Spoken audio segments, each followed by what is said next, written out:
আমার অনেক দিনের একটা ইচ্ছে ছিল নদীর পাড়ে এইরকম খোলামেলা পরিবেশে সবাইকে নিয়ে ইফতার করার। ফাইনালি আমার ইচ্ছেটা পূরণ হয়ে গেল। মাশাআল্লাহ, এত সুন্দর একটা পরিবেশ ছিল। আসসালামু আলাইকুম, কেমন আছেন সবাই? সকালবেলায় চলে আসছি মামার বাড়িতে। আজকে আমরা সবাই নদীর পাড়ে ইফতার করব। মামাতো বোন সবকিছু অ্যারেঞ্জ করেছে। বিল্ডিং এর পেছনেই হচ্ছে এরকম কত সুন্দর ধান ক্ষেত, পরিবেশটা খুবই সুন্দর ছিল। আর এই সাইডেই হচ্ছে একটা চুলা বসানো হয়েছে, এইখানে রান্না করা হবে। মামাতো বোন ছোলা ভিজিয়ে রেখেছিল আর এইখানে নানু হচ্ছে সবকিছু রান্না করছে। এখানে ঝাটকা মাছ ভুনা করা হলো, তারপরে হচ্ছে এক চুলার মধ্যে গরুর মাংস রান্না করা হচ্ছে।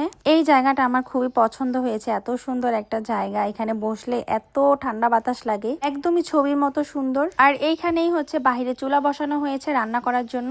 এই তো আমি এখানে বসলাম, তো আমি এখন হচ্ছে ছোলা ভুনা করে নিব আর এইখানে গরুর মাংস রান্না হচ্ছে। তো আমাকে আমার নানুও সাহায্য করতেছে নদীর পাড়ে ইফতার করার জন্য। আজকে আমরা সবকিছুই বাসা থেকে করে নিয়ে যাব।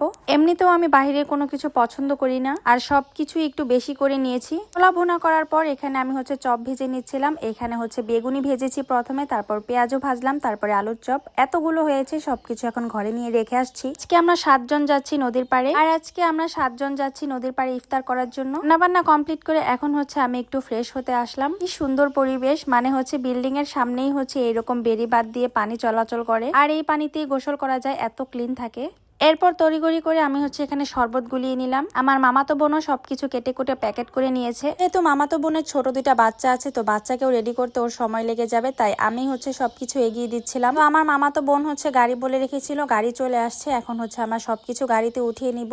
আর আমরা যে জায়গাটাতে যাচ্ছি ওই জায়গাটা খুবই ভাইরাল একটা জায়গা। ওইখানে হচ্ছে অনেক মানুষ ইফতার করতে যায়, আর আমাদের মেয়েদের তো একা একা বাহিরে ইফতার করা কোনোভাবেই পসিবল না। তাই হচ্ছে আমার মামাতো বোন ওর মামাতো 2 ভাইকে বলেছিল। এরপর আমরা সবাই গাড়িতে উঠে বসলাম। ইফতারেরও কিন্তু আর বেশিক্ষণ টাইম নেই। আমরা 5টা 10-এ বের হয়েছিলাম, আর ওই জায়গাটাতে যেতে হচ্ছে 10 মিনিট সময় লাগে। আজকে আমরা যাচ্ছি 7 নং লঞ্চ ঘাট, আর যাওয়ার পথে গ্রামের পুরো দৃশ্যটা আমি উপভোগ করলাম। এত সুন্দর এই গ্রাম, মাশাআল্লাহ, আমার খুবই ভালো লাগে। আর এই 7 নং লঞ্চ ঘাটের সাথেই হচ্ছে এইরকম একটা জায়গা আছে মাঠের মতো, যেখানে সবাই ইফতার করে।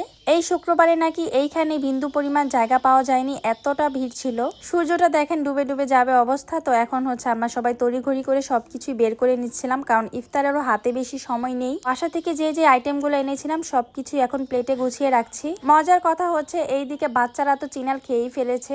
আমার জীবনের প্রথম হচ্ছে আমি এইরকম একটা এক্সপিরিয়েন্স নিলাম। তবে আমাদের আর একটু আগে আসা উচিত ছিল, তাহলে আরো খুব সুন্দর সুন্দর দৃশ্য আপনাদেরকে দেখাতে পারতাম। যেহেতু এখন সূর্যটা ডুবে যাচ্ছে, আসলে বাচ্চা কাচ্চা নিয়ে কোথাও বের হলে কিন্তু এমনিতেও একটু দেরি হয়ে যায়। কিন্তু বাসা থেকে বেগুনি, আলুর চপ, ডিমের চপ সবকিছু রেডি করে নিয়ে আসছি। তারপর ছিল মাঠা, তারপরে ছিল হচ্ছে শরবত, আর ফল তো আছেই। মামাতো বোনের গাছের লাগানো এই পেঁপেটা যে এত মিষ্টি ছিল। এই তো ইফতারের কিন্তু সময় হয়ে গেছে। এখন হচ্ছে সবাই আমরা ইফতার করে নিচ্ছিলাম। আমরা এত খাবার এনেছিলাম, হয়তো ভেবেছি ওরা একটু বেশি খাবার খাবে, কিন্তু আসলে ওরা কেউই এত খাবার খায়নি। আমাদের আশেপাশে কিন্তু এইরকম আরো অনেক মানুষ এখানে ইফতার করতে আসছে। কি সুন্দর একটা দৃশ্য দেখেন, এত সুন্দর একটা নদী সামনে, এখানে হচ্ছে বড় বড় লঞ্চ যাচ্ছে। আমাদের ইফতার করা কমপ্লিট হয়ে গেছে। এখন হচ্ছে আমরা সবকিছু গুছিয়ে নিচ্ছি, বাসায় চলে যাব।